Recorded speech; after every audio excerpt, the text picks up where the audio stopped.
شوروا دمانتي السلام عليكم ورحمة الله وبركاته دقيستيال داوديال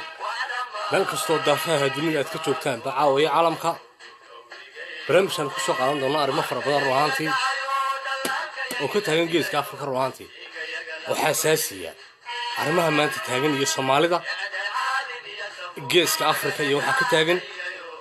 deegaanka Soomaalida iyo Itoobiya ku haystaan iyo arrimaha ka taagan caawiye caalamka ama maanta iyo caalamka وبرنامجكي روحانتي دبك هذا اللي حقيقة هذا كسر هذا دماتي مسور هذا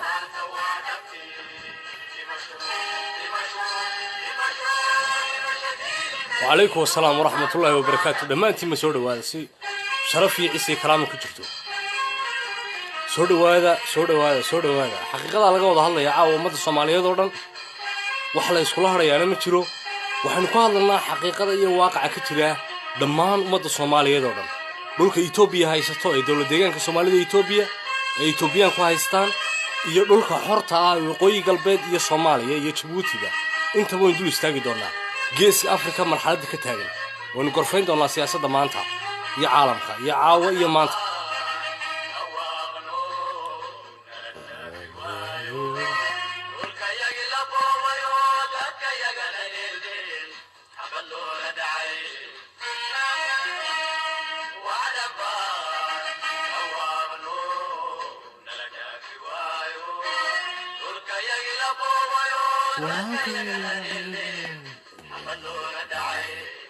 waxaanu haynaa caawa barnaamijka laba tuug baan ku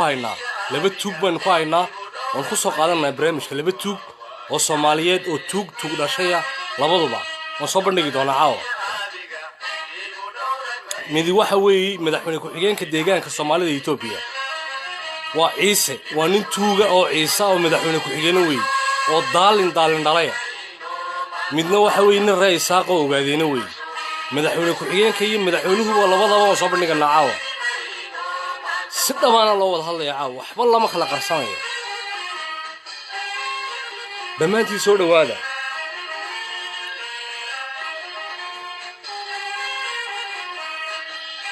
waa ciday wax ka daataan iyo ciday wax ka lumaan iyo ciday wax ku dhibaatooto uneegana caawa iyo habeenkan caawa iyo barnaamijkanba si xaqiiqaynu wada hadalnaa caawa ruuxantii laba nin baan ku soo qaadanaa barnaamijkeena caawa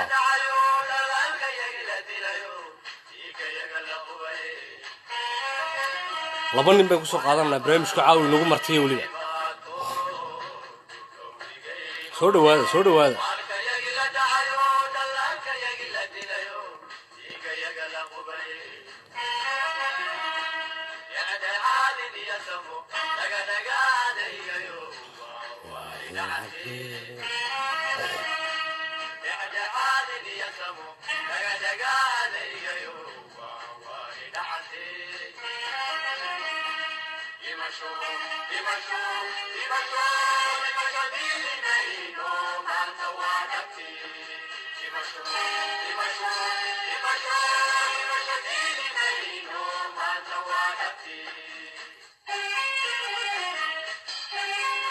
مودي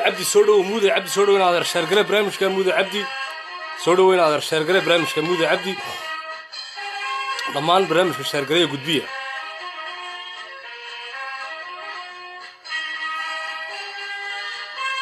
سلام الله مودي عبدي وقف سلامات بكو سلامي MC موسى سودو إن هذا MC موسى ملاحسر سودو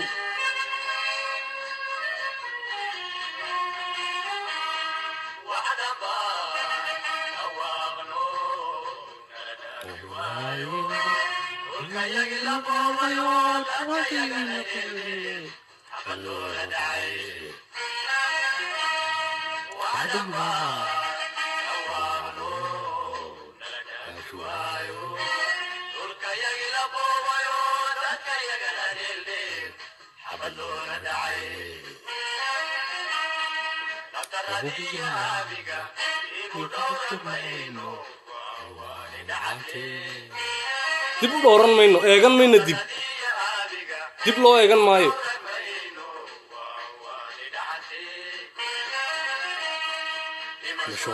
dhimasho dhimasho maanta waa dhabtii dhimasho dhimasho maanta waa dhabtii. soo dhawaada dhammaantiinba caawa barnaamijkan waxaan ku hadli doonaa arrimo siyaasadeed oo ku taxalluqa geeska afrika meel walba joogtaanba ku soo dhawaada. mar koobaad iyo mar labaad shaargareeya barnaamijka kor u qaada. dood weeye xasaasiya run ahaantii, warar xasaasiya baan nahayaa caawa. soo dhawaada. dhimashada lagama baqo.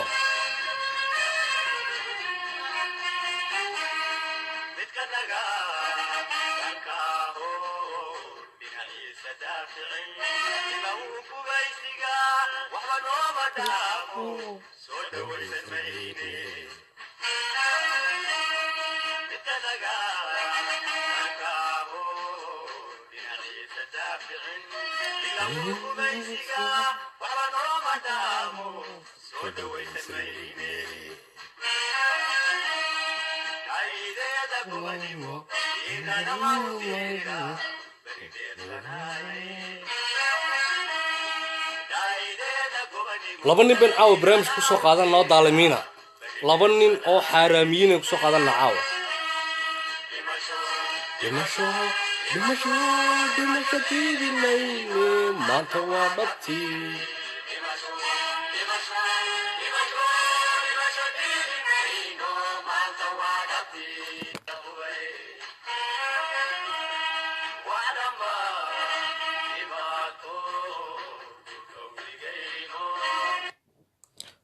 dhammaantiin ma soo dhawaada. asalaamu calaykum waraxmatullaahi wabarakaatu. dhegaystayaal meel kastoo daafaha adduunka ad nagala socotaan. doodeenna caawa waxay ku saabsan tahay laba qodob. labada qodob waxay ku saabsan yihiin waxa weeye mid waa mid siyaasi ah oo ka hadlaya run ahaantii geeska afrika iyo siyaasadda maanta iyo soomaalida. qodobka labaadna oo qodob ka hadlaya laba nin oo ku meel gaadha. bal hadda hadalkayga u fiirso, waa laba nin oo ku meel gaadha. mid waa mid ciise ah oo kasoo jeeda gobolka city oo madaxweyne ku-xigeenna, ninna waa nin kasoo jeeda gobolkaasi ogaadeen oo weliba ree isaaqa. waa mustafe balaayo caggonaatay cag jarnaatay. waa balaayo caggonaatay cag jarnaatay. labadaa nin ee dowlad deegaanka kusimaha ka ah intay doorashooyinku dhacayaan labada sano ee u qabatay dowladda federaalka ee etoobiya ayaynu eegaynaa muddadii ay joogeen iyo waxay qabteen iyo siday ummadda soomaaliyeed isugu direen. waayahay, ugu horreyn waxaynu ku soo qaadanaynaa barnaamijkeenna hogaamiyihii hore ee dowlad deegaanka soomaalida etoobiya. markii dowladda federaalkii ay ummadda shacabka ay dhibaataysnaa run ahaantii uu dhibaatada ku hayay cabdi maxamuud cumar ee la qabtay horaantii sanadkan bilowgiisii run ahaantii militariga federaalka etoobiya ay qabteen kadib waxa dowlad deegaanka soomaalida etoobiyaanku haystaan. hadda hadalkayga u fiirsada. dowlad deegaanka soomaalida etoobiyaanku haystaan waxaa qabsaday oo loo soo magacaabay nin lagu magacaabay mustafe cagjar balaayo lagu la-aatay ama il la-aatay iyo nin madaxweyne ku-xigeen looga soo dhigay oo number 1 haddii aad maqasho. horta intaana ninkaa u gelin madaxweyne ku-xigeenka waxaan dul istaagi doonaa mustafa cagjar iyo siyaabooyinkii ee loo doortay. madaxweyne ku-xigeenkaasi waanu u soo reebi doonaa oo isaga qabyaalad iyo qurun iyo qashaambiir buu ku yimiday. waa nin ciise ah oo ciddaan ciise ahayn diintiisu waa ciise, shahaadadiisu waa ciise, midnimadiisu waa ciise, wuxuu ku hadlaa waa afka ciise, wuxuu taageeraa waa ciise. gebigiisu madaxweyne ku-xigeenka soomaalida dowlad deegaanka soomaalida etoobiya waxa uu ka samaysan yahay waa ciise. ka halkaa inoo dhiga ciise. kaasi waa meel gaara iyo mar gaaraynu ku hadli doonaa. kaasi waa mid gaara iyo kaa waan u iman doonaa halkaa ii yaallo. waxaan usoo noqon doonaa madaxweynaha. horta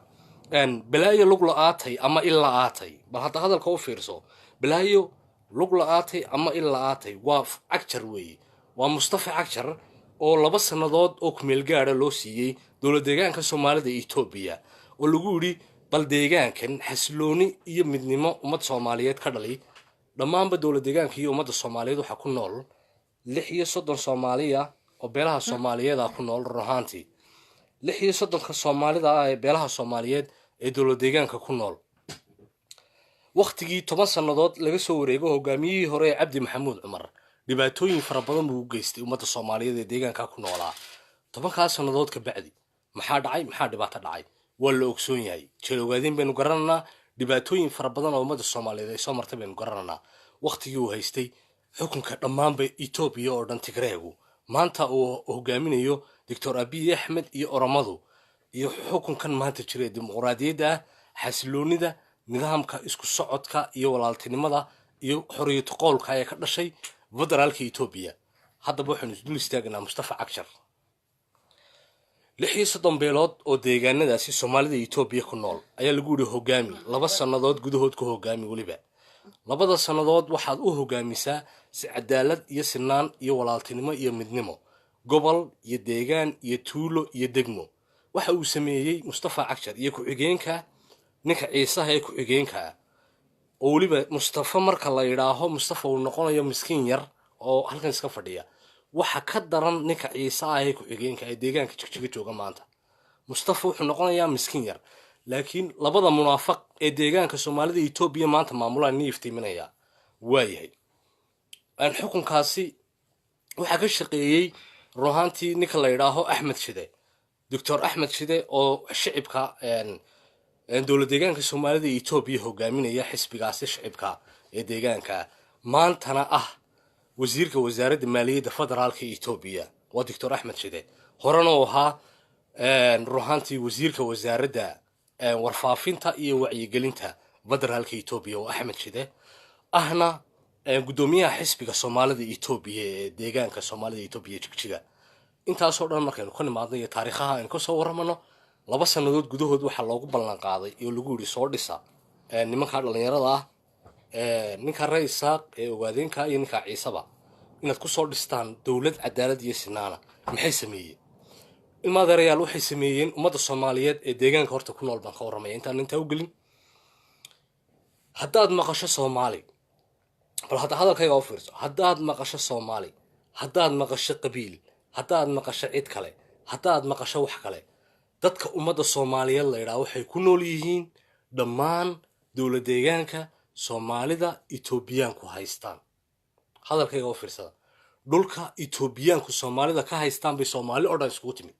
waa 34 beelood 34 beelood baa degan dhulka 34 beelood si waxay ugu qaybiyeen madaxa isku galiyeen madaxa degmooyinkii goboladii dhulkii ruhaantii madax qaybeedadii wasiiradii wixii dhan madaxa la isku galiyay maanta waxaad aragtaan oo meesha ka muuqda nidaam aan cadaali ahayn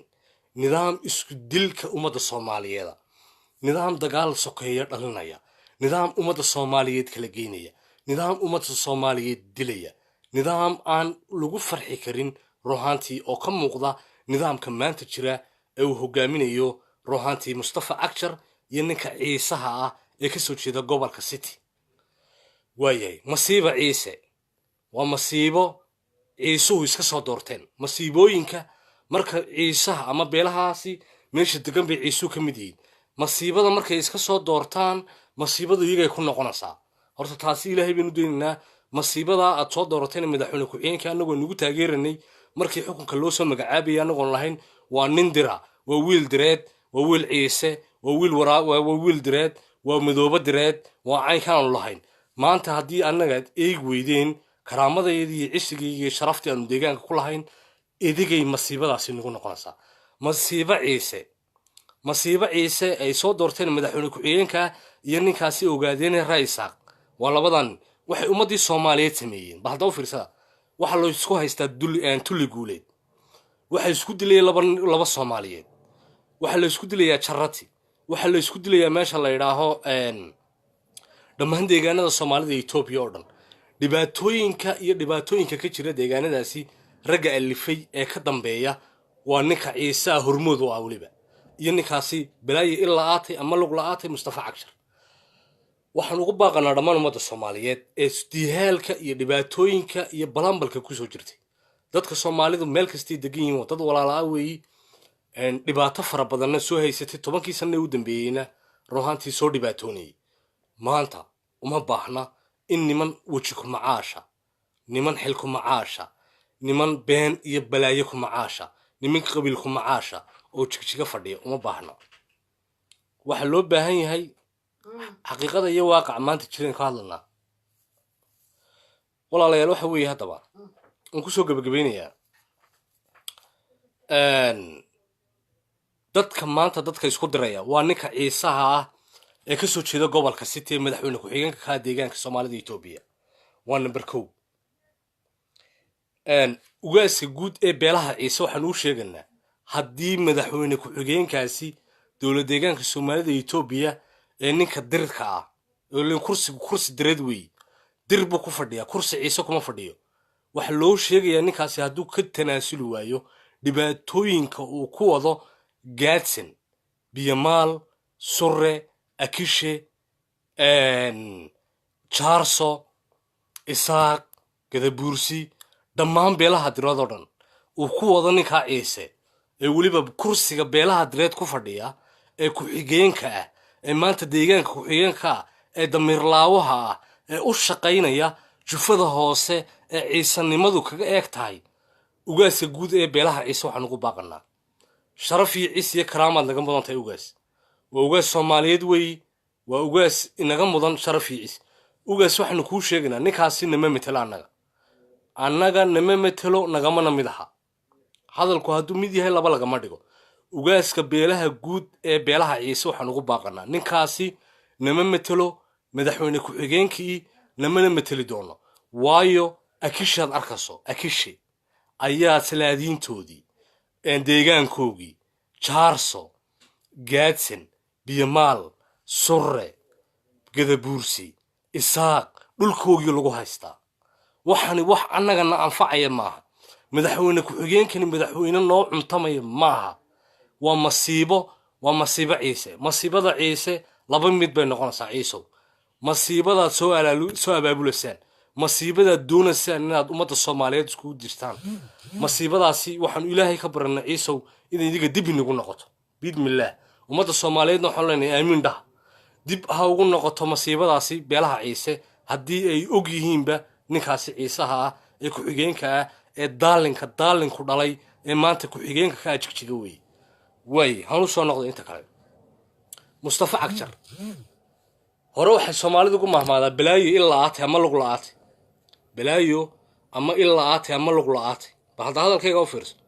Mustafa Cagjar waa balaayo. Cagjar weey waa gumaysi u shaqays, waa daalin weey, waa Soomaali la dirir weey, waa munaafiq, waa gumaysi u shaqays weey. maaha nin la aamini karo, maaha nin ummadda Soomaaliyeed maanta hagi kara weey. waxaan dowladda federaalka ugu baaqanaa si degdeg ah in xisbiyada ay u galaan doorashooyin. xukuumadda maanta jirtaa waxay isku dirtay ummad walaala ah oo 36 beelooda oo ummadda Soomaaliyeed waa Jidwaaq, Absame, Sheekhaal, Hawiye, Dir iyo Daarood dhammaantood isku wadagee. waa 36 beelood weey. 36 beelood dadka madaxa isku gelinaya maanta ee ummadda Soomaaliyeed walaalaha ee doonaya in deegaan isku diraan waa nimanka dhalinyarada weey. haddii aan la iska qaban oo dhibaatadaasi laga hortagin labada balaayo ee maanta jigjiga loo magacaabay waa ninka ciise ee gobolka city ka soo jeeda. ninkaasi waxaan leenahay adeer anaga nama meteshid, ama kursiga ciise aad ugu fadhiyaysaa ciisana ugu fadhi. annaga nama meteshid ama Soomaalida kale haddaad meteshaad ku taala adeer. Soomaalida kale haddaad metelaysaad ku taala. Mustafa Cagjarna waxaan leenahay Mustafa Cagjar anaga nama metelo cidda Soomaalida kale uu metelayna iyaga u yeelan ummadda Soomaaliyeed. laakiin degmooyin iyo gobolladii ummadda Soomaaliyeed oo dhan baad hadalkay u fiirsada. waa degmo, waa tuulo, waa gobollo in madaxa la isku geliyo la yiraahdo kana adaa madax qaybeedka ah, kana adaa cashuuraha ururinaya, kana adaa sidan ka oo ummadda Soomaaliyeed la isku diro. labadan nin qorshahaas ay wadaan, qorshaha cimri dharsiga ah ee lagu cimri dharsanayo xukunka. adeer xukunka cimri dharsigu wuxuu ku salaysan yahay haddaad doonaysaa inaad tartantaan xisbi soo furta, xisbi siyaasadeed. dowladda federaalka Itoobiya waxay ogashahay in xisbi siyaasadeed la furto oo 2 sano gudahood xisbi siyaasadeed lagu soo furto. maaha inaad ummadda Soomaaliyeed isku dirtaan. haddii dhibaatooyin iyo xabadi dhacdo iyo dad la laayo maalin walbaynu aragnaa nimanka la yidhaaho jaarsada iyo nimanka la yidhaaho haddii alla iminkiisa leeyahay geriga waa geri iyo jaarso tulli guuleed bay isku dilaan intaasoo kun oo qof baa ka dhinta lama arko lama eego waa jaarso iyo geri dadka isku dirayaa waxa weeye waa ciise waa ninka ciisaha ee madaxweyne ku-xigeenka ah ayaa fidmada ka dambeeya iyo ninka la yidhaaho mustafa cagjar labadaa nin weeye dadka fidmada ka dambeeya waa ninka ciisaha ee madaxweyne ku-xigeenka ah iyo ninka mustafa cagjar la yidhaaho waxay isku dirayaan 36 beelood ee ummadda soomaaliyeed adeerow waxaanu leenahay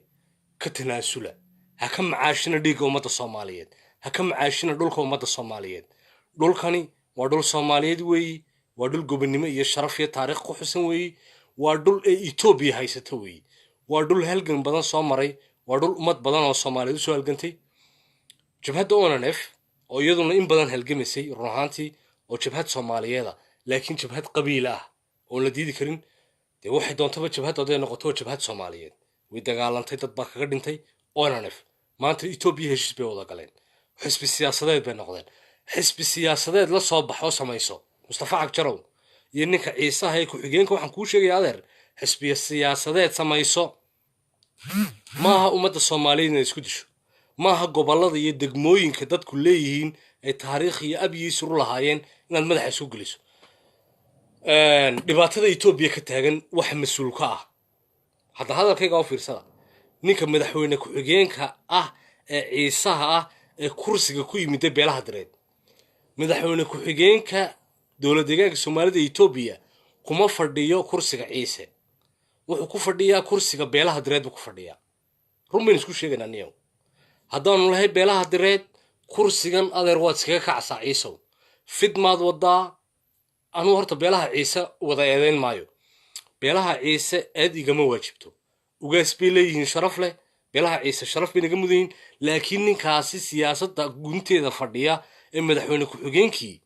ma mateli kara beesha ciise malaha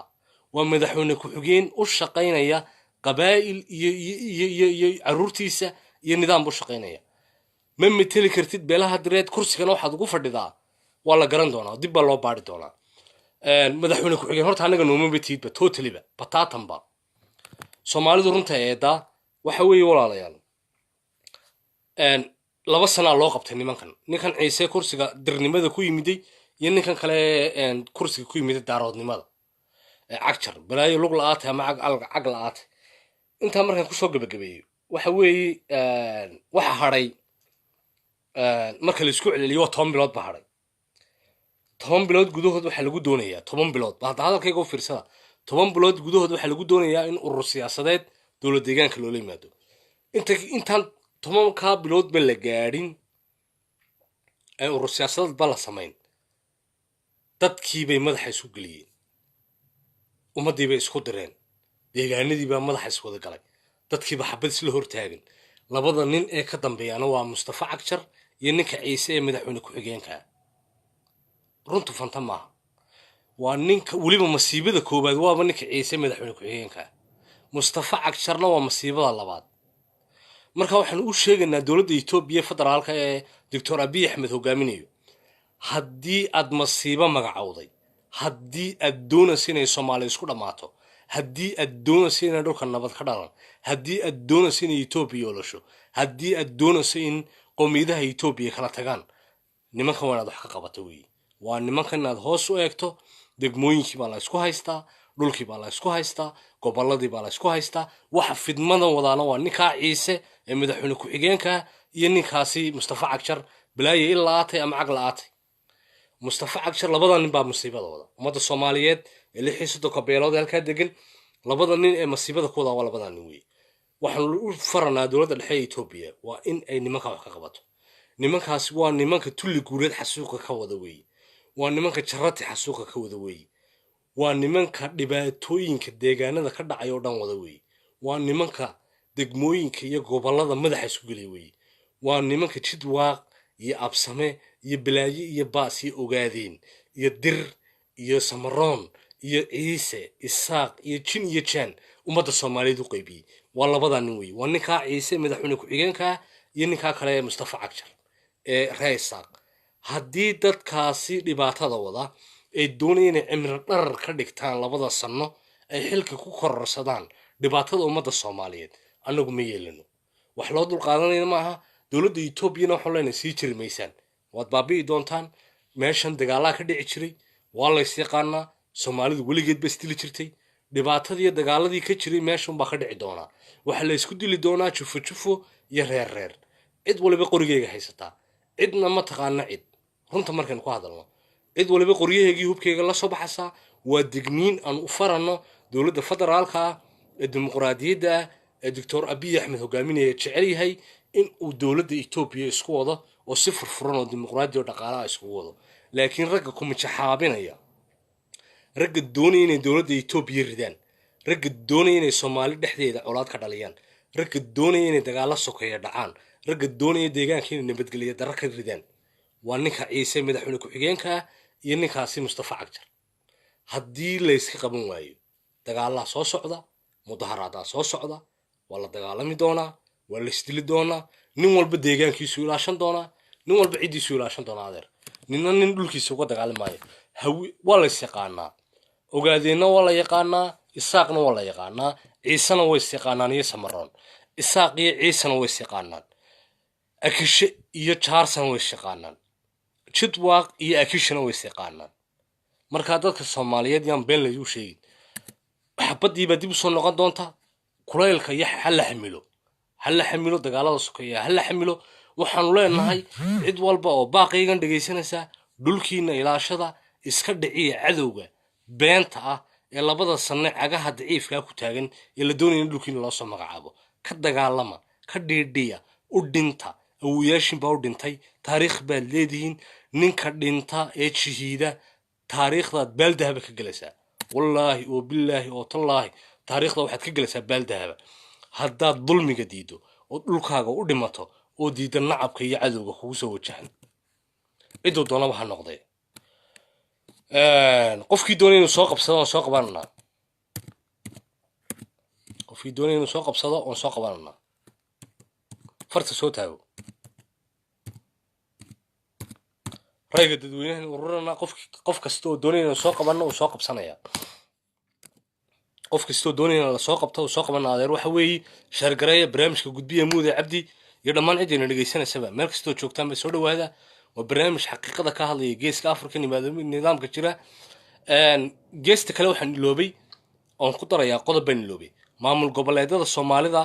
oo ka adkaatay dowladda soomaaliya ee federaalka ah ee uu hogaaminayay maxamed cabdullaahi farmaajo iyo khayre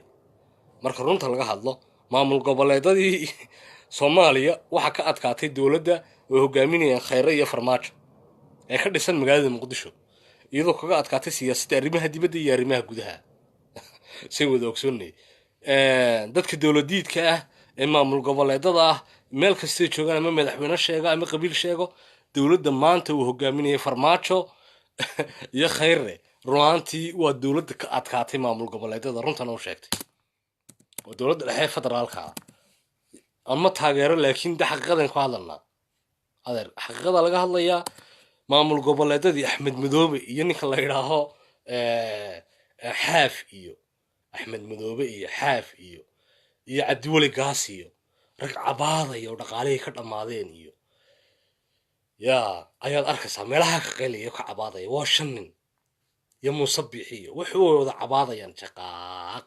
arrimihii dibadda laga xidhay etoobiyadii ay u fataali jireen baa laga xidhay meel kale ay tegi jireen baa laga xidhay meel alliyo meel ay u baxaan ma jirto maamul goboleedadii federalism dowladda dhexe soomaaliya hogaaminaya farmaajo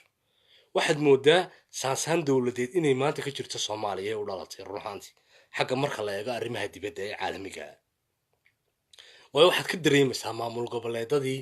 ama hogaamiye kooxeedadii xidhay dhulka ee habka qabaa'il ku xidhay ee istiraatiijiyad qabaa'il halkan anaa leh gobolkan anaa leh halkan anaa xidhay halkan anaa ka ree hebela halkan anaa ka ree hebela iyo beenta iyo calaamada beenta ee googoradaha ah raggii toshay ragga sanka ka tolay waa farmaajo iyo khayra wallahi waa dowladda dhexe ama xanaaq ama cirka gal ama soo dhawow aday ku taala adeer xaqiiqaynu ku hadlanaa meel uma dhoofi kartid imaaraad ma tegi kartid etoobiya ma tegi kartid meel kale ma tegi kartid meelna waxba kuma darsan kartid turki ma tegi kartid meel nowhere to go nowhere to run bay ka dhigeen nowhere to go nowhere to run macnaheeguna ay tahay meelna uma carari kartid meelna ma tegi kartid waayo waxaad tiraahdaa anagoo ree hebelaay dhe anagoo ree hebela ayaanu samaysanay calanka googarada ah ee noocan la yidhaaho ee googarada noocana anagoo ree hebela calanka iyagu waa sidan waa googarada hebelaayo dee saadhe ummadda soomaaliyeed rag baa u dhashay farmaajo iyo khayre ma taageero laakiin waxaan ku taageerayaa anu farmaajo iyo khayre siyaasaddaasi arrimaha dibadda ay ka shaqeeyeen ee midnimada ummadda soomaaliyeed iyo in laysku tanaasulo oo weliba dee la wada hadlo laakiin axmed madoobe oo daalina oo ummadda soomaaliyeed dhibay oo dhuxushii iibiyey geedihii gubay iyo ninka la idhaa gaas oo daalin dhalaya baa haddaba fiirso xaaf kala daran muuse biixi ka sii daran war waxaanu maqli karna maahaba waa dad daalimiina waa dad ummadda soomaaliyeed baabiyey waa dad iskoosi xidhay weeye iyo bada xidhay waxaan ugu baaqanaa cid walba iyo deegaan walba qabiil walba meel kastood ku sugan tihiin dhulkiinna khayraadkiinna midnimadiinna qabiilkiinna adeer hagaajista wax maamul goboleed la yidhaha ma jiro wax dowlad la yidhaha soomaaliya kama jirto run bayn nii sheegan adeer nin walooba qabiilkaagii jufadaadow calan samayso dhulkaaga iyo khayraadkaaga taago qabiil maamula iska diid qabiil maamula iska diida intay dowlad xaqi ka dhalanayso dowladda maanta jirtaana howlo badan bay wadaa wallahi howlo badan bay wadaa waa nimanka kaga cabaadisa weeye dowladda farmaajo waxaan ku taageeray anigu maamul goboleedyada buu ka cabaadiyey qodobkan ku taageeray baaba qodobkaasaba weligii maan taageerin farmaajo khayre laakiin qodobkaasaan ku taageeray maamul goboleedyada iyo cabaadaya jaqaaq leh dhaqaalihii dibadda laga xidhay baankii adduunku wuxuu kusoo ridayaa federaalka ee soomaaliya baanka dhexe soomaaliya haddii cid lala xidhiirayo wasiirada arrimaha dibadda iyo etoobiyadii caabudi jireen baa laga xidhay etoobiya sujuudi jireen gebigooguba macal xasan sheekh maxamuud baa etoobiya sujuudi jiray xasan sheekh maxamuud oo kenyaati u sujuudaya maad aragteen weli oo madaxweynihii hore ee soomaaliya oo kenyaati saale u sujuudaya miid kenyaatiya subxaan allah dadku halkaasay soo mareen dowladdani waxaas la dagaalantay runta fanta maaha adeer waxaanu ka hadlanaa maanta laakiin qodobkeennu wuxuu ka hadlayaa ninka ciisaha ah ee daalinka ah ee kursiga ku fadhiya beelaha direed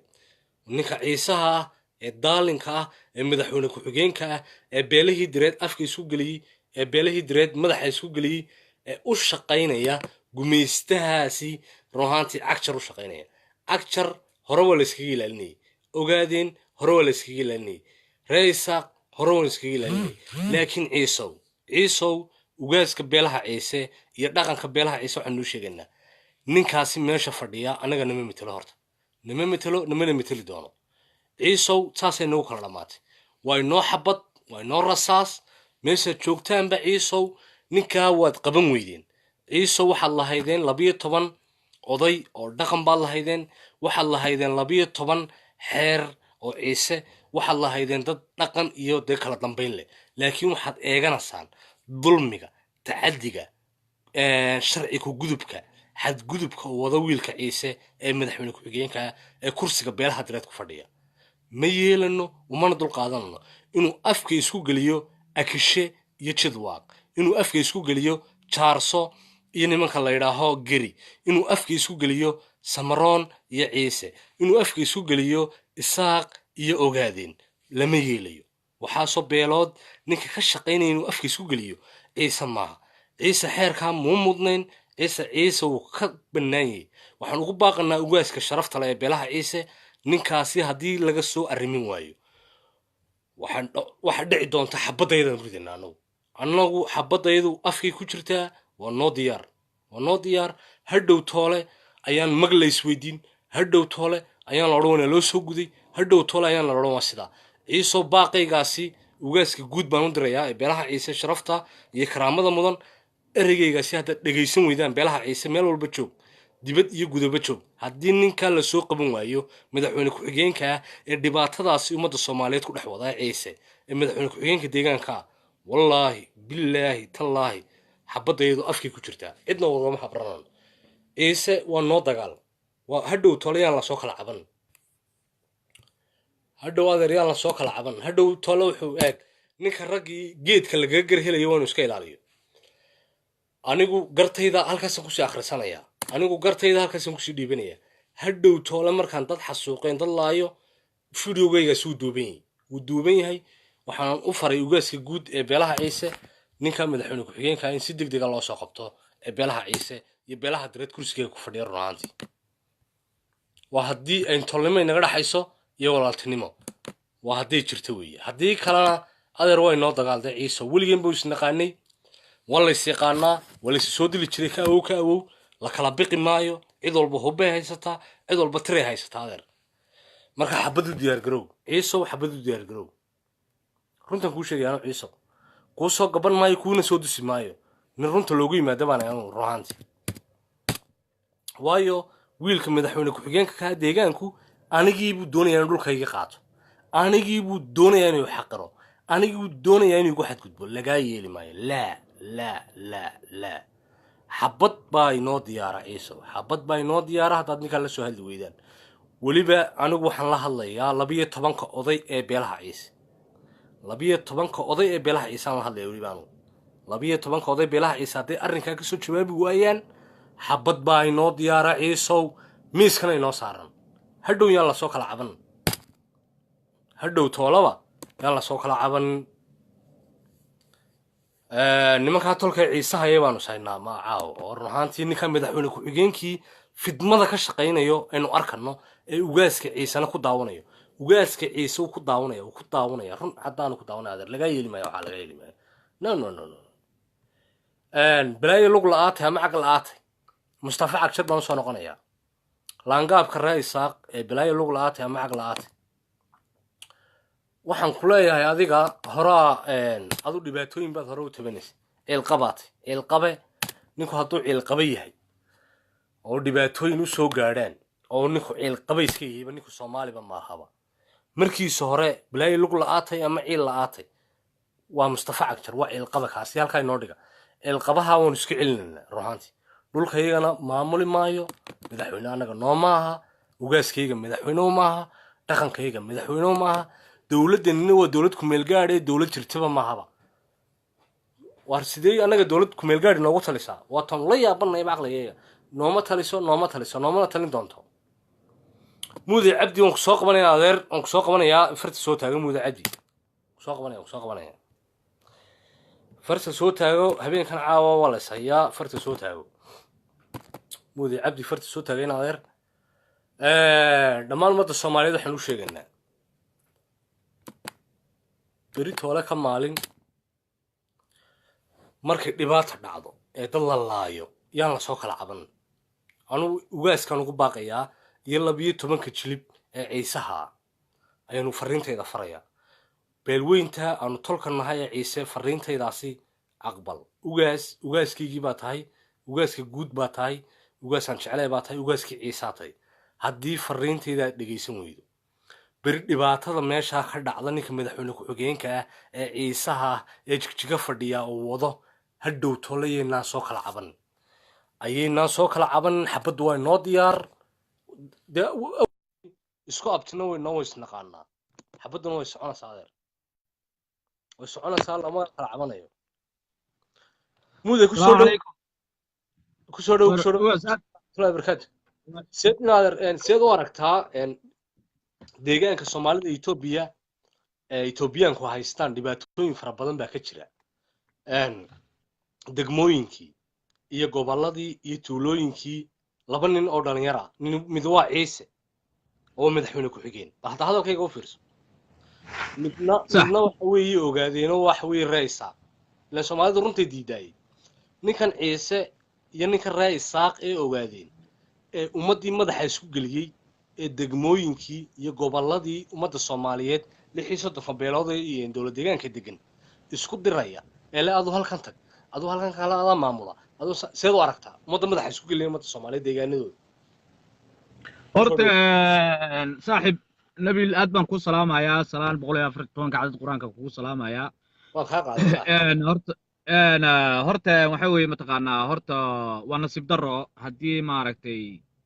meesha maamul lagaaga dhigo mataqaanaa ummadaasoo dhan oo gaaliya muslim leh aad matishid waxaa fiican inaad kala badbaadisid qof kastaba xaqiisa mataqaanaa uu doonaya ama cabashidiisa aad dhegaysatid weeye laakiin haddaad ignore garaysid aad iska dhegaysatid laakiin waxa weeye mataqaanaa su'aal baan ku weydiinayaa marka intaa ka si timaado fiican adigu nin waxaa tahay arrimaha aad ula socda baraha bulshadana ka hadla run ahaantii waan sax ogtay degmooyin iyo gobollo iyo nidaamyo iyo maamulo la sameeyey akishe iyo jidwaaq baa la isku diray meesha la yidhaaho qabri bayax waad la socotay hadda u fiirsa hadalkaa si fiican arrimahaasoo dhan waa la socdaa bal inaadeer waad ogtay waad la socotaaye labada nin ee dhallinyartaa maxaad leedahay bilaayo lug la'aatay ama in la'aatay iyo kan kale ciise ee dugaagga ah horta sida macnaha qof kastaba siba wax u arkaa qof kastaba horta bini'aadanka horta tabasho kama dhammaato ilaahay unbaa horta macnaha wax gaarsiin kara ummadda tabasha ma jirto annagu tabasho ma haysano laakiin mayo iftiimin macnaha aniga waa in dadka wax loo iftiimiinaya bulshada soomaaliyeed mayo waa loo iftiimin karaa dowladdaa loo iftiimin karaa shicibkaa loo iftiimin karaa laakiin aniga opportunitygayga macnaha fikraddeeda si aniga ila tahay baan aniga ka hadlayaa qof kastaba dadku bini'aadanku isku fikrad maaha isku maskax maaha ninba sibuu wax u arkaa iyagana sibay wax u arkaan horta iyagu hadday mataqaanaa khiyaano ay meesha ka wataan oo mataqaanaa cadaalad darre ay tahay waa lala xisaabtamayaa oo mataqaanaa ninkii oo maaragtay ummadda soo gumaaday oo mataqaanaa 10 sano ugu dambeysay meesha fadhiyey meesha su'aal maanta baan ugu ku dambeeyey weydiinaya hadday iyagu khiyaamo wadaan yaa la xisaabtamaya muuday qiyaamaha hadday ayagu wadaan ilaahina wuu la xisaabtamayaa shicibkana wuu la xisaabtamayaa dowladdana way la xisaabtamaysaa ma garatay shicibka la xisaabtamaya waayo shicibka la xisaabtamaya waxa weeye waa shicibka ay matalaan oo beelaha meesha degan soddonkiiyo dhowrka lagu sheego wey 36 soddon iyo lixda haa ayaa la xisaabtamayo qof keligii horta waxa weeye mataqaanaa fari kelim fool ma dhaqdo keligiina waxma qofku baawarna ma yeelan karo waxna ma mateli kara hadday shicibkii iyo dadkii siday doonayeen ama siday rabeen loo samayn waayo waxa weeye waxba ma mateli karaan waxba ma mateli karaan waay su'aal baan ku weydiinaya maadaama ood ka mid tahay shicibka deegaanka kasoo jeeda ruhaantii 66 bilood aad ka mid tahay ilaa iyo waqtigii ay xukunka qabteen ninka ciisaha ah ee madaxweyne ku-xigeenka ah iyo mustafa cagjar oo kasoo jeeda beesha ogaadeen ra'iisaad hadda hadalkayga u fiirso waqtigay qabteen waxa la sameeyey maamuladaasi oo lagu sameeyey degmooyinka iyo gobollada waxa ka yimiday qaylo iyo dil iyo dhac iyo buuq baa ka yimid seed u aragtaa maamuladaasi iyo guddiyaday sameeyeen adigu maad ku faraxsan tahay ood ku taageersan tahay mise ood kasoo horjeedaa maya aniga horta qof bini'aadan oo dhibaato loo geysanayay ama xaqiisa la luminaya ama deegaanka meeshuu ka soo jeedo dhibaata loo geysanayaa waxay sameeyeen baan ku idhi hadalkayga u fiirso degmooyin iyo nidaam iyo maamul bay sameeyeen waqtigay xukunka ku fadhiyeen oo waqti yar bay xukunka ku fadhiyaan 2 sanana waxa lagu yidhi dadka hagaajiya oo ummadda soomaaliyeed isku keena oo xasilooni iyo dadkii bogsiiya 10kii sannadood ee dadku dhibaatada soo mareen kadawey waxay sameeyeen waad arkaysaa tulli guuleed waxaad arkaysaa jaranti meesha la yidhaaho qabri bayax haddii alimkiisa leeyahay oo barre dhibaatooyin iyo qaylaha ka soo taagan seed u aragtaa aduu shakhsiyaddaada oo kasoo jeedaa meesha ku soco nabilo horta waxa weeye mataqaanaa waan la soconnaa sidii awel horta mataqaanaa dadku ay indhe xirnaayeen ama ay dhaga xirnaayeen ma aha maanta maxaa la yidhaha erbad yar hadday meel ku dhacdo waa loo jeedaa qof bini'aadan ama la dilay ama lagu xadgudbay iskaba dhaaf maanta adduunkii wuu isbedelay 2020 hadda centuryga lagu jiro su-aasha nimankan nidaamkooga seed u aragtaa maad ku faraxsan tahay muddaday joogeen waxay wadaan mise waa kasoo jeedaa nabilow aniga sida adiga u aragtid iyo sida aniga u arko kolley inay kala duwan yihiin waa laga yaabaa inay isku yihiin waa laga yaabaa laakiin waxaa fiican inaa xoogoo yar inaa isiisid like aniga hadalkayga xoogoo inaa hadlo kabacdi su-aashana aan kaaga jawaabo okay may anigu hadalka waa kuu dambeeya laakiin su-aasha ka jawaab nimankan maamulka haya ninka ciise ku-xigeenka ah iyo ninka ra'iisaaq mustafa bilaayo lug la'aatay ama ag la'aatay seed u aragtaa xukunkooga ku soco ama waa barwaaqade ama waan kasoo horjeedaa aday ku taallaa mayo xukunkooda horta waxaan u arkaa xukunkooda horta waqti la dhaliilo ama waqti ma taqaanaa waxqabad ay gaareen horta anigu ma jeedin laakiin waxayba jiraanba nimankan gebigoodba waa 3 bilood ama 2 bilood weeye ka soo qaada ama 4 bilood intiina markay dawlad meesha ka baxdo dawlad kale cusub la dhiso waxa weeye systemkii baa isbedelayo dadkii baa wax kala tabanayo waxyaalo badan ayagiina waxaa loo baahan yahay dadkii hal su'aal aan ku weydiinaya waxaad tiri 3 bilood bay jiraan 3 biloodna maaha wax lagu dhaleeli karo oo wax dhici kara waa runta laakiin su'aashaasi waxay kugu soo noqonaysaa degmooyinkii iyo gobolladii ayay u magacaabeen madax qaybeedkii caafimaadkii sug iyo maaliyaddii degmo kasta waxay u magacaabeen guddi ka soo tala bixisa inay caafimaadkii madax qaybeedkii ku-xigeenkii ka soo sameeyaan degmooyinkii ay u kala direen guddiyadaasi buuq baa ka soo noqday buuq baana ka dhashay sidoo aragtaa arrimaha may fiican tahay mise way saxan tahay horta arrimahaas iyo waa arrimo qaldan dad guddi baa loo diray oo mataqaanaa soo kormeero oo mataqaanaa degmo kastaba intay ka kooban tahay iyo waxaan la sheegayo propagandada mataqaanaa dadka marunba ma been baa horta in caddeynteeda 2 guddi 3 socdaal baa la diray socdaalka saddexaad hadda la dirayaa labadii hore waxa weeye mataqaanaa maadaama jarrati ilaa iyo maxaa la dhahaa shaniile ilaa iyo maxaa la dhahaa dhulkaas hoose oo dhan mataqaanaa qabaa'iladu ku haysto ilaa wardheer ilaa city ilaa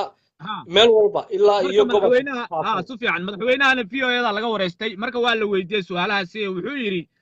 dadka markay kuwii hore aan dirnay waxa weeye dhulkii way soo qiimeeyeen dadkii baa la soo qiimeeyey laakiin still dad baa waxay tabanayaan in meesha xukuumaddeena ka muuqanin dad baa waxay tabanayaan in loo dhiibay sida dhul xaaqista oo kale dad baa mataqaanaa isriixriix iyo mataqaanaa dhulkii baa haddana la isku haystaa inaad hal su'aal ku weydiine meesha la yidhaahdo nus tariiq bal hadda hadalkayga u fiirso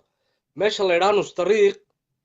ma waxa degan ogaadeen baa degan mise waxa ugu badan nimanka gaadsan la yidhaahdo nus tariiq horta nus tariiq horta dadka waxa weeye waxbaa ka qaldan dadka horta waxaa ka qaldan dadkii ayagoo meeshii degan oo nin kastaba deegaankiisii la og yahay la yaqaan ayaa laga yaabaa hadda sida hawiyo kale waxa qaldan weli soo noqonanaa magaalada nus tariiq la yidhaahdo aniga hadda marka barnaamijka markaan dhageystay dad badan baa barnaamijyadooda hadda sida hawiyo oo kale meeshay degan yihiin waa la yaqaanaa marka nus tariiq baynu ku hadlanaa hawiye halkaa inoo dhig waxa kale halkaa inoo dhig meesha la yidhaahdo nus tariiq ayaa ugu badan ummadda Soomaaliyeed bareerka ugu badan aduu yaa kula yihi bal noo sheeg ila way taqaanaa ummadda Soomaaliyeed nus tariiqe wala yaqaano nus tariiq cidoo badan adeere bal noo sheeg aduu nus tariiq yaa ugu badan horta ma wax dad deegaan ahaan lagu yaqaanay oo meesha lagu tirinayo deganaa mise dad mataqaanaa geed intay ku imaadeen oo mataqaanaa dadkii la degan horta nin kastaba waxbuu iska sheegtay nin kasta horta waxbuu iska sheegtay laakiin dadkii waxaa loo baahan yahay haddii la yidhaa mataqaanaa dhulalkii horta waxa laga hadlaayo waxa weeye mataqaanaa xil weeye wax la isku haysto dhul maaha waxaanu ka hadlanaa nus tariiq yaa ugu badan magaalada nus tariiq haddaad ka baqaso cid kalen soo qabananaa cid kalen weydiinaya adeer su-aasha haddaad ka baqaso ma ani kama baqa ii sheeg adiga inaa ii sheegtid weeye ma ogid miya ad weli maa tegin miya nus tariiq nus tariiq weli maana tegin laakiin habeen ka sheega ma rabin laakiin jawiga guud ahaan laakiin deegaan ahaan siday dadku kala degan yihiin baan anigu kuu sheegahayaa haddaanad nus tariiq degin aana tegin oo arag qof kaloo nus tariiq tegay baan soo qabananaa maxaad kusoo gabagabaynaysaa inaad armuudi marka waxaan kusoo gabagabeynayaa horta dawladda cagta ha loo dhigo nimankana horta baaqa ha loo diro horta dadka haddii la isku diro ay isbaabi'iyaan oo mataqaanaa wiil meeshu ku dhinto waxa weeye adiga naftaada qayb baad ka qaadanaysaa kuwan naftooda ayagana qayb bay ka qaadanayaan dadka social media ku jira qayb bay ka qaadanayaan dadkoo dhan way wada saamaynaysaa aqriya adduunba marka waxaa fiican waa dhammaynaya dhegayso marka waxaa fiican nimanka horta isla xisaabtan wax la yidhaha baa jira in lala xisaabtamo oo loo yeero oo lala fariisto oo runtii inay ka soo jawaab celiyaan waa loo baahan yahay kuwa dadka kaloo deegaanka ayagana inay dulqaad sameeyaan ee si nabad ku jirto ee u mudaharaad ayagana codkooda ay bannaan kusoo dhigaan ayagana waa loo baahan yahay marka aniga intaasaan horta wax fikrada aan u gudbinayaa laakiin inaa maaragtay nabiilow nin odaya baa tahay nin waxaa tahay mas-uula baa tahay marka arrintaasiyo hadda hadday ama reero isku dhacaan ama isdilaan isbaabiyaan adiga naftaada xataa qayb baad ka qaadanaysaa marka waxaan dhihi lahaa xagga nabadda oo la xisaabtanka oo cadaaladde jid weyn loo maraa jiro weygaas u mar weygaasna dadkana ugu sheeg intaasaana ku dhihi lahaa de madaxweyne ku-xigeenka waanu la hadalnay in badan nin ciise ah weeye waanu la hadalnay kursigu ku fadhiyaa kursi ciise maaha waa kursi beelaha direeda in badan baanu u baaqnay in badan baanu la hadalnay madaxweynaha cagjar horta iga dhex gelinayso in badan baan ku waxaan ka daa war sidan si maaha waxaan wado wax maaha mustafa cagjarow adna inaad sidan ka daa beelahan iyo dadkan aad madaxa isku gelinayso degmooyinka iyo gobolada ka daaya dib u curashada niqaaman waa dib u curasho niqaaman marka waan la hadalnay waa dhageysan ayagu cadeena meel lagu hayaa fiiri dadka ayaga inay maaragtay si ay isku maagaan waa laga yaabaa oo xukuumadda xaggeeda maaragtay laakiin ayagu inay isku dirayaan wax cadeena ma lagu hayaa nus tariiq waxa loo magacaabay oo waliba lagaga badan yahay ogaadeenka run baan kuu sheegaya anu nus tariiq waxa iska leh niman biyamaalo gaatina baa iska leh ma fahanti nus tariiq iyaga ugu badan waxa ogaadeen nus tariiq deganaa waa inay abti u yihiin iyagu waa ninka ogaadeen nus tariiq ka dhex soo socdaana waxa abti u ah nimanka la yidhaha gaatinta waxaad hadalkayga u fiirso magaalada nus tariiq marka waxaa loo soo magacaabay nin ogaadeen baa loo soo magacaabay nus tariiq kaadi isagoon mustafa cagjar xukunkaba loo magacaabinba oo loo dhiibinba ayuu jir jaraa'id buu qabtay waxaad hadalkayga u fiirso shirka jaraa'id u qabtay wuxuu kaga hadlay nimanka la yidhaha gaatan buuri nimanka gaatan la yidhaha buuri annaga waxba naguma laba meeshana ma degaan waa la hayaa fideogii waa la hayaa inaad fideogii waa la hayaa ma mas-uul ummad soomaaliyeed baa muxuu yihi I believe you erigaas ani mar horaan maqlay waagi marka xukuumaddii wax maaragtay la isku shaandheynay waan maqlay anigu qodob baan ka hadlaa anigu runtaan ka hadlaa inaad anigu diyaar baanu u nahay beelaha direed haddii madaxa la isku gelinayo annagu diyaar baanu nahay waanu iska celinaynaa cid walba dhulkaygii deegaanka inoogu timaada daaroodna diyaar baanu nahay dhulkaygii inoogu imanaysa cid kusoo xadgudbaysa ma laha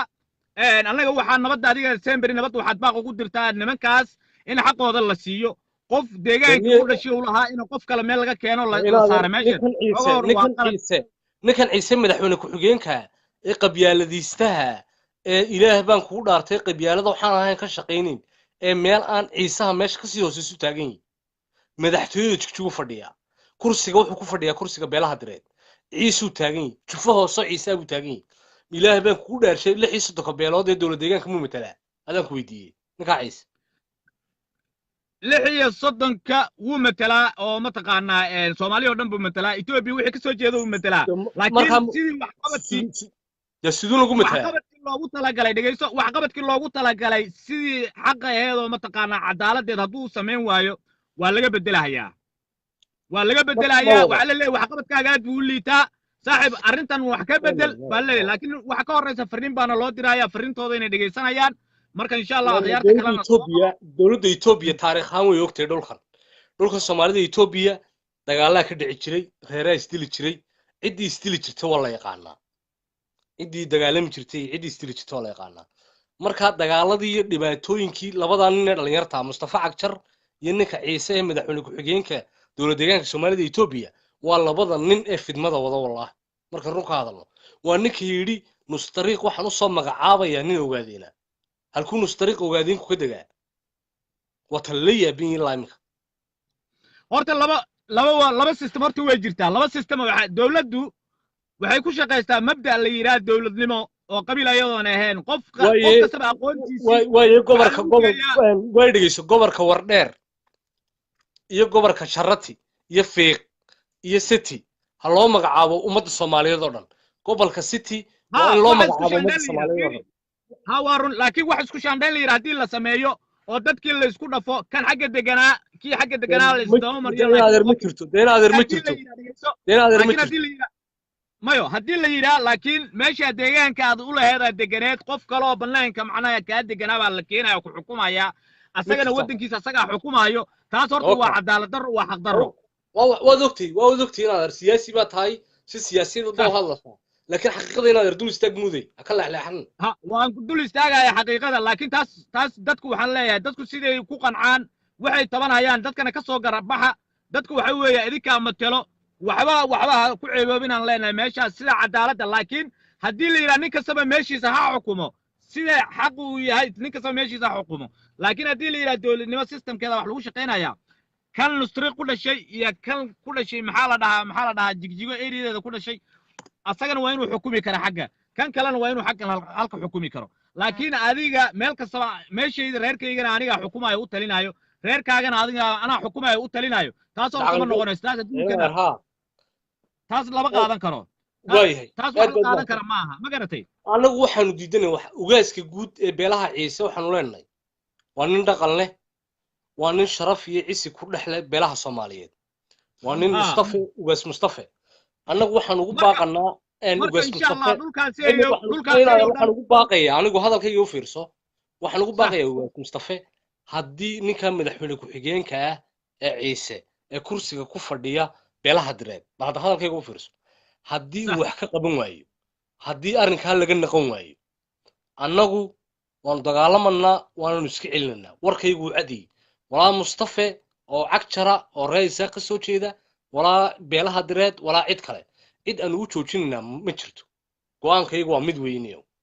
maxaad ku soo gabagabaynaysaa guntiga gabagabadii waxaan ku soo gabagabeynayaa waxaan ku soo gabagabeynayaa wax la yiraahdo dib u heshiisiin baa horta la sameynayaa insha Allah anigana waad la socotaa waa socdaal safar dheer baan geli doonaa insha Allah live baan horta dhulkaasi oo dhan ayaan iskaga soo tabin doonaa hadduu Ilaahay ka raali noqdo bogga anaga hil shacab hadduu yahay iyo haddii mataqaanaa beejadka kaleba hadday yihiin insha Allah runtii wax kastana runtii imaan doontaa hadduu Ilaahay ka raali noqdo waxaan baaq u direynaa arrinta hadday dadkii ay ka dhiidhiyeen ayna ogoleen bal waxaad samaysaan aliisa xataa wax isku shaandheyn ha la sameeyo isku shaandheynta haddii la diido nin kastaba degmadiisii asaga madaxa ka noqdo mataqaanaa asaga maamulkiisa asaga mataqaanaa ha u taliyo marka digdigeen mataqaanaa kilibka maadaama la iskugu wada imaanayo ma garatay laakiin ninka ciise mataqaanaa madaxweyne ku-xigeenka oo meesha fadhiyo asaga dad baad meeshuu joogtaa dad baad matashaa dadku waxay cabanayaan iyo waxay macnaha ay tabanayaan kasoo cadaaladda mataqaanaa su-aal baan ku weydiinaya labadeena isku reermanihi si fiican sax laakiin waxaan iskugu nimaadnaa beelaha direed baan iskugu nimaadnaa labadeena si fiican sax dhiig baa inaga dhexeeya iyo iskaashi beelaha direeda ninkan ciise ee kursiga madaxweyne ku-xigeenka ku fadhiya iskuma haysto kursigan inuu yahay kursi beelaha direeda wuxuu u haystaa kursi ciise inuu ku fadhiyo sideed u aragta arrimaha maya ma dhici karto wuxuu matalaa beeluhu matalaa ninkaasiyow beeluhu hadday ka soo horjeedsadaan ninkay rabaan bay keensan karaan hadday maaragtay danahoodii iyo mataqaanaa waxay tabanayaan hadday iska dhex arki waayaan waxa weeye ma sii joogahayo waxaa loo baahan yahay cadaaladda nafteeda ayada nafteeda xataa in laga fogaado ma aha beelahaagana inaad wax u qabatid dadka kale kula noolna inaad wax u qabatid taas nafteeda xataa waa in la sameeya ma garatay marka waxaan ku soo gabagabeynayaa labada reer oo hadda mataqaanaa meesha Soomaalida state matalayo gobolka Itoobiya matalayo dadka cadaalad u ahaada dadka isku shaandheyn codadkoodii iyo mataqaanaa banaanbaxa mataqaanaa nabadda ku jirto ha ku xirxirina hana ku xasuuqina sidii waxay cabashadoodana aqbala waa inaad maqashaan cabashadooda intaasaan u soo gudbinayaa marka dadka kale oo shicibkana waxaan leeyahay idinkoonan dhac ama dil ama boob ama dhibaataadna geysanin si nabade xafiisyadu waa taqaanaan intaad tagtaan qoraalaa jire si meelo lala xiriiraa jire si toos oo mataqaanaa ugaasyaad leedihiin dad aqoonyahan baad leedihiin waa inaad tagtiin cabashadiinana mataqaanaa idinkana gudbisatiin baan leeyahay intaasaan ku soo gudbinaa thank you saaxiib saloni waxa ka mid ah weeyii ruhaantii 6 beelood ee beelaha meesha si degan ruhaantii dhulkaasi aanu ka hadlaynay ruhaantii deegaankaasi degan oo in badanna si siyaasi u hadlayay isagu laakiin dhibaatooyinka iyo meesha waxa ka jira ee waliba hoggaanka uu hayo ninka madaxweyne ku-xigeenka ciise iyo ninka madaxweynaha ee reer isaaq ee bilaayo lug la'aatay ama cag la'aatay bal waxaynu kala yeelno yaa caalam ma yeelano xukuumaddiinani xukuumad sii shaqaynaysa maaha xukuumaddiinani maaha xukuumo midnimo iyo tanaasul iyo tacaddi ka talanaysa wallaahi billaahi anaa soo dhoofaya waan imanayaa magaalada jigjiga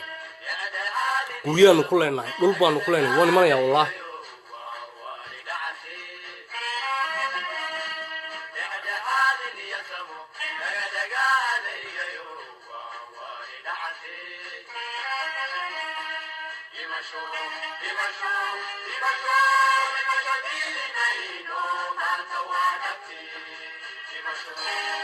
hadhow yaan la kala caban anoo u sheegay ummadda Soomaaliyeed waan la hadlay anu si toosaan la hadlay caawa waxaana lagu wado laga qodqodayo qodqodkaasi waa laga heli doonaa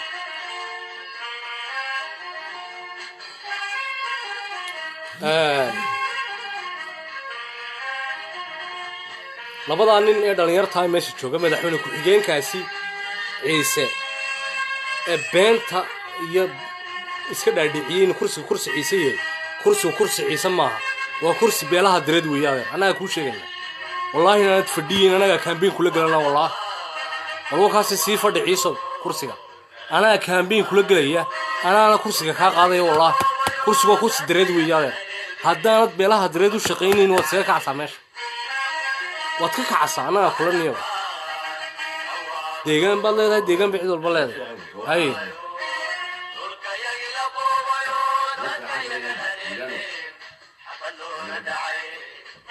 yaa ku xigaa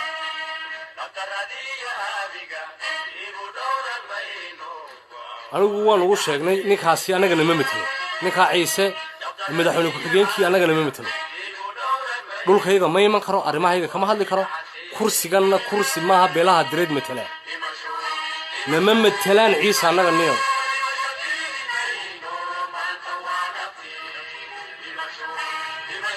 dhulkaygana ma iman kartaa run baan nii sheegaynaa wallahi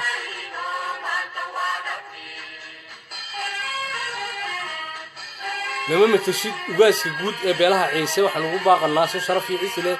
ninkaasi waa inaad wax ka qabato haddaad ka qaban weydo waa la iska qabanaya waa la iska celinaya adeer beenaale daalin munaafiqow kac daalinow kac dee musuq maasuqow kac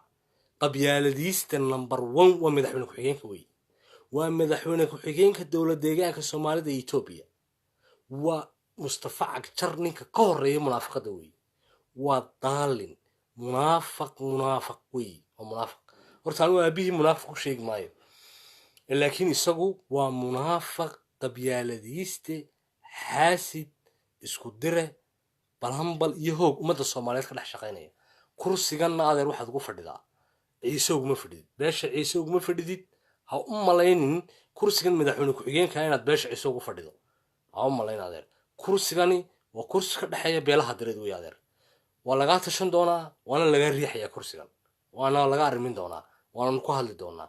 kursigan beelaha direed waa inaad ugu shaqayso dhammaan beelaha direed oo dhan aad ugu shaqayso maaha beelaha direed inaad madaxa isku gelisa maanta degmooyinkoogii tuulooyinkoogii gobolladoodii qabalayadoodii aad iyaga ka dhex shaqayso munaafiq number 1 madaxweyne ku-xigeenka wey ninka ogaadin aniga waxaan ku qabsada garan maayo annaga nin baa meesha noo jooga ninka meesha noo joogaana waa ninka ciise waxaanu dhibaato aanu wadin meesha madaxtooyada jigjiga kama soo baxaanba mustafa waa balaayadana waxaa lagu tilmaamaa ama ilaa aatay ama cag go'naatay mustafa halkaa dhig waa cag jar wey isagu waa balaayo marka horeba isagaan iska eegayay kaasi markayga horeba waan ka gaashaana anu kaa halkaa dhig kaa isku dee waa nin raysaaq oo marka horeba gaashaankaygu iga xidhnaa laakiin ninkan ciise aanan ka gaashaanayn ee kursiga ku fadhiya beelaha direed ee moodaya kursigii ciise inuu ku fadhiyo adeer kursigu ciise malade annagaa kuu sheegna adeer Itoobiya waa degtaa beelmeed ka degtaa dhaqaalahaad soo xarayso iyo gobolladaad ka tirsantayna dhaqaale caantiina weeye adeer ciise dhaqaale caantiinaad soo xaraysa adeer dhaqaalaha dadka kale ummadda Soomaaliyeed soo xareeyaan baa kaa badan hadday cashuur tahay hadday deegaan tahay hadday tahay nidaam iyo hadday tahay maamulba maxaad adigu ummadda ku soo kordhisaa waa kana dhaqaalana ma soo kordhisid waxa ma soo kordhisid dad ma soo kordhisid tirana ma soo kordhisid marka kursigan ha iskugu ruuxin qabyaaladiista tahay madaxweyne ku-xigeenka beelaha ciisaan u sheegayaanu qabyaaladiista quruna baa tahay qurun baa tahay laga yeeli ma inaad kursiga saa iskugu lusho tiraahdo kursigii ciisaan ku fadhiyaa no kursigu maaha kursi ciise adeer kursigu waa kursi beelaha direed weeye haddaan lagula xisaabtamin oo naan jigjiga kugu iman oo naan xabad kugula xisaabtaminna wallaahi inaan rag ahayni billaahi tallah rag manihin waynu eegi doonaa ugaaskaasi farriintayda hala gaarsiiyo waa inoo iyo toddobaadka soo socda iyo deegaanadaasi waa la isku arki doonaa horena waynu isku naqaanay maantana waynu isbarannaa dib baa loo cusbeenaysiinayaa dib baynu u cusbeenaysiinaynaa hadday dagaal tahay iyo hadday siyaasad tahayba waa inoo ballan weyniyo kursigani maaha kursi ciise kursiga madaxweyne ku-xigeenku waa kursi beelaha direed weeye taa adeer fahan qabyaaladiiste quruna baa tahay madaxweyne ku-xigeenka ciisow qurun baa tahay qabyaalad iyo cunfi ku soo koray waxaad tahay inan gubeed baa tahay adeer kursigani maaha kursi ciise kursigani waa kursi beelaha direed weeye run baanu kuu sheeganaa haddaanad beelaha direed isku wadan haddaanad dadkaaga wadan sida ugaas mustafa oo kale ugaas mustafa waa nin sharaf iyo ciis iyo karaamo ku leh ummadda soomaaliyeed haddaanad sidaa u shaqayn wallaahi naanad kursigaa ku fadhiyin iyo bilaahi tallaah anaa kaa kicinaya aqoonna kaa dheeri qalinna kaaga badni cilmina kaaga badni siyaasadna kaaga badni waa inoo iyo ballan iyo magaalada isku jiranaya bal waynu eegi doonaa السلام عليكم ورحمة الله وبركاته دمانتي waxaan niga tagay heestaasi dhageysi habboon ninka ayaa anaga isbaran doona madaxweyne ku xigeenka anaga isku haydaay balay caqli aad kan noo dhigo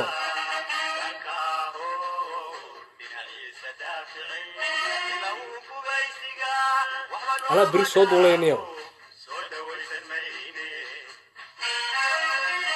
kursiga daayirsa sida saxiiso ka hor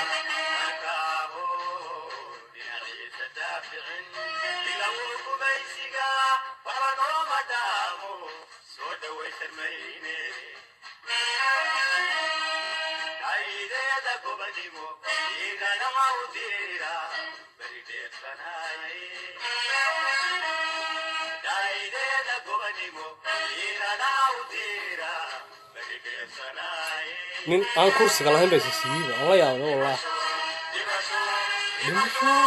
مش تيجي الليل ما أنت وابتي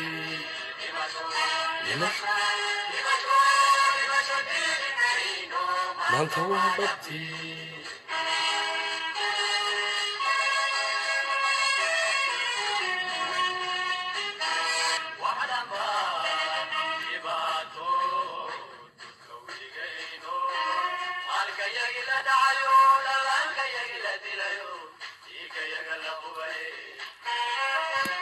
adeer waxaan ku leeyahay qabyaaladiiste